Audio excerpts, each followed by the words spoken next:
Olight Freyr test. We're about a month and a half in. Hey everybody, this is Michael with Asymmetrical Preparedness. And this is what I'm talking about today. The Freyr by Olight.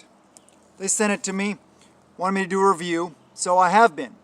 You guys, if you saw the videos, pouring down rain. I turned it on, threw it out in the yard, and it became a puddle. It laid in the puddle for like all day, all night, part of the next day. Pulled it out, still working, as it should.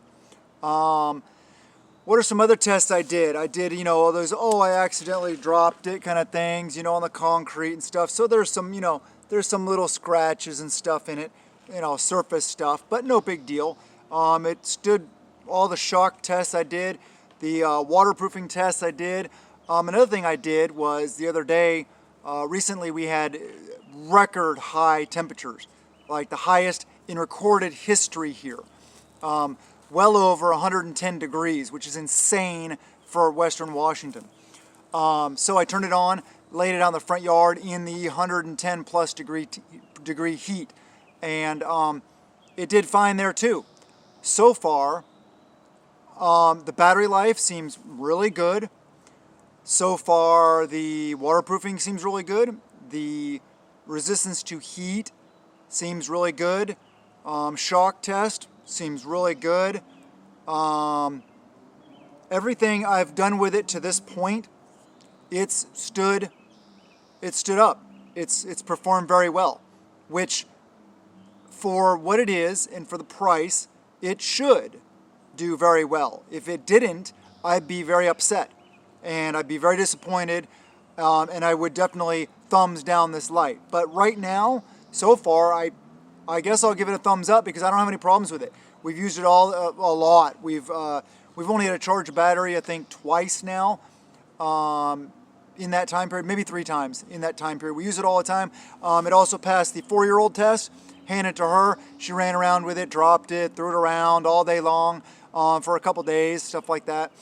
We use it for hunting slugs at night in the garden, stomping slugs. We've used it for a lot of different things. I've gone out checking to see what's out there kind of things with it. One thing is, I was thinking about this for a attack light. It's a little heavy, I think.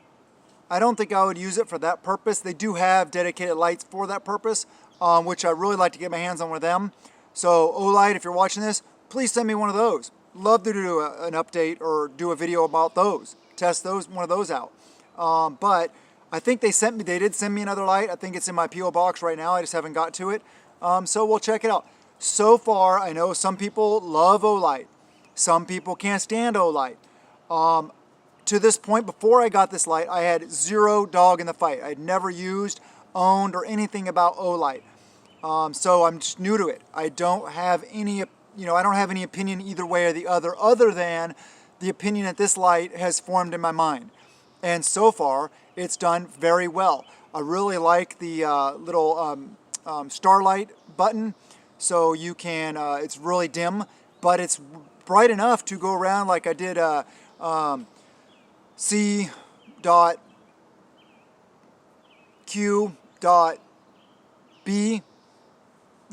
type stuff in my house. And it's bright enough for that kind of stuff. Because if you turn it on full power, wow, it would light up the entire house. So it's not good for that. I wouldn't recommend that. If you're doing it in like a home defense situation, use the little midnight starlight, whatever they call it, the dim mode. Works very well for that situation. Like I said, turning on the actual light, way too much light. So yeah, it's passed every test I did. I shoved it in the mud. I don't know if you saw that bucket of mud, full of water. I did a ton of things to this light. And like I said, it should do fine. And it did. So I'll give it a thumbs up so far. I'll continue the test. I'll figure out any other way I can possibly test this light.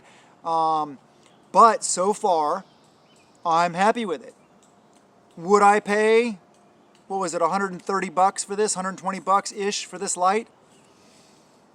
I don't know. I don't really, I'm not one of those guys that spends a lot of money on lights. Because there's a lot of other cheap lights out there that do a very good job. But I do like how this has the blue, the red, the green, that it comes with that little cone thing so you can signal traffic and stuff like that. It's got some nice features. So, I don't know. I don't know if I would buy it. I don't think I would, personally. But if you want a good quality flashlight, this seems to be good so far. About a month and a half in. So, I just thought I'd give you guys my opinion, my update on this light, and tell you my thoughts. So, my thoughts so far are pretty good. Anyway, please subscribe, please hit the like button, please share the videos, comment below, all the things. And let me know your experiences with Olight. Real experiences, not, oh, Olight's trash. Okay, well, tell me why. Why do you think Olight is trash? What specific exact examples have you dealt with? Not heard from somebody else. What have you dealt with? Or, if you like Olight, tell me some of the things you've put your Olight through that I can try mine. And that it's done very well to give you the opinion that you like them. So give me your opinions and your thoughts, but back them up with fact that you yourself did, not that you heard or something like that. So I can form an opinion because I want to put out good information for you guys. I don't want to tell you a good light is good and that you might want to think about buying it if it's not good. I want you guys to have good quality stuff. So anyway, I love you guys. Thank you so much for being here. We're rocking. We're rolling along. We passed 18,000 subscribers. We're like 18,500 now. We're on a roll. I'm thinking about doing a 20,000 subscriber giveaway. That'll be cool here on YouTube. So, yeah. Have a wonderful day. Keep on prepping. I love you guys and blessings to you and yours.